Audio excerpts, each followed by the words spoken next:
현재 방탄소년단은 전 세계인들의 마음을 사로잡고 있죠. 이들이 걸어온 역사를 담은 하이브 인사이트 뮤지엄이 최근 공개돼 화제인데요. 이곳에선 대형 스크린으로 멤버들의 퍼포먼스를 볼 수 있을 뿐만 아니라 시상식에서 받은 트로피도 관람할 수 있다고 합니다.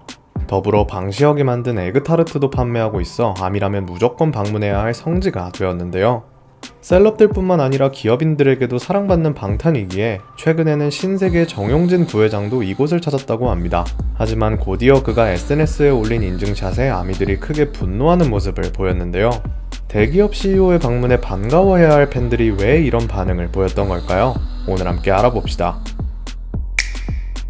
신세계 정용진 부회장은 SNS에 자신의 일상을 공개하며 대중들과 활발히 소통하고 있습니다. 재벌답지 않은 친근한 모습에 팔로워는 어느덧 70만을 향해 가고 있죠. 얼마 전엔 못난이 감자를 사달라는 백종원의 부탁을 받곤 이를 30톤이나 구매하며 적극적인 모습을 드러내기도 했는데요. 이런 그가 최근 자신의 SNS에 문제의 사진을 올렸습니다. 바로 방탄의 포토카드였는데요.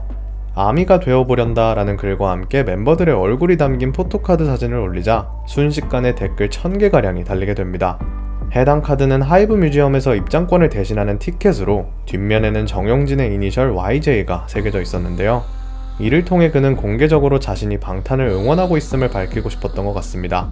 일부 네티즌들은 대기업 CEO와 방탄의 만남에 반가워하기도 했지만 아미들은 마냥 좋아할 수만은 없었다고 하는데요. 방탄과 신세계가 BTS 상표권을 두고 법적 분쟁까지 갔던 껄끄러운 과거가 있기 때문이죠.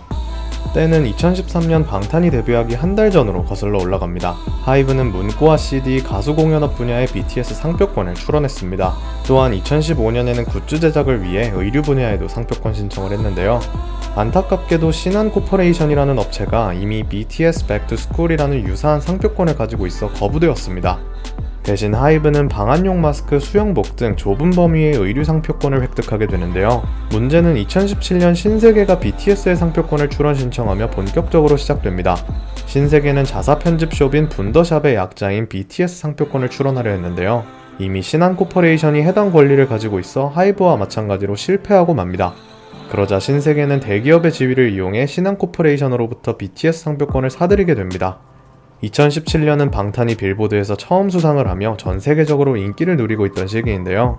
이를 지켜보던 하이브는 특허심판원에 BTS는 방탄소년단이라는 인식이 지배적이라며 이는 옳지 않다고 이의제기를 했습니다. 하이브의 주장은 받아들여졌지만 여전히 신세계는 결과를 인정하지 않고 재심사를 요청했는데요. 이들은 BTS는 영문 이니셜일 뿐이며 BTS의 저명성 판단은 신세계 상표권 출원 당시인 2017년 4월을 기준으로 해야 한다고 주장했죠. 몇 년간 이어진 분쟁 끝에 결국 2020년 1월이 되어서야 의류 분야에서의 BTS 상표권은 하이브에게 돌아갔습니다. 그제서야 신세계는 신세계 백화점은 BTS와 관련된 모든 상표권을 포기하며 한류 문화를 대표하는 방탄소년단의 활동을 응원한다 라고 밝혔는데요. 이런 과거를 알고 있던 아미들은 방탄이 슈퍼스타가 되자 숟가락을 얹으려는 것이 아니냐며 분노했던 것이죠. 한편 정 부회장의 SSG닷컴은 하이브와 손을 잡고 하이브샵에서 뱅앤베이커스 버터쿠키를 판매 중입니다. 이전에는 방탄의 에그타르트를 사전 예약으로 판매하면서 완판 신화를 쓰기도 했죠. 치열한 법적 공방을 펼치던 두 기업은 이제 손을 잡고 공격적인 마케팅을 펼치고 있는데요. 일부 팬들은 대기업 부회장이 응원해주겠다니 믿어보자 라며 하이브와 신세계가 함께 성장할 수 있길 바라고 있습니다. 이젠 방탄이 월드스타로 자리매김했기에 추가적인 상표권 분쟁은 더 이상 없을 것 같은데요. 방탄과 신세계가 우호적인 관계를 유지하길 바랍니다.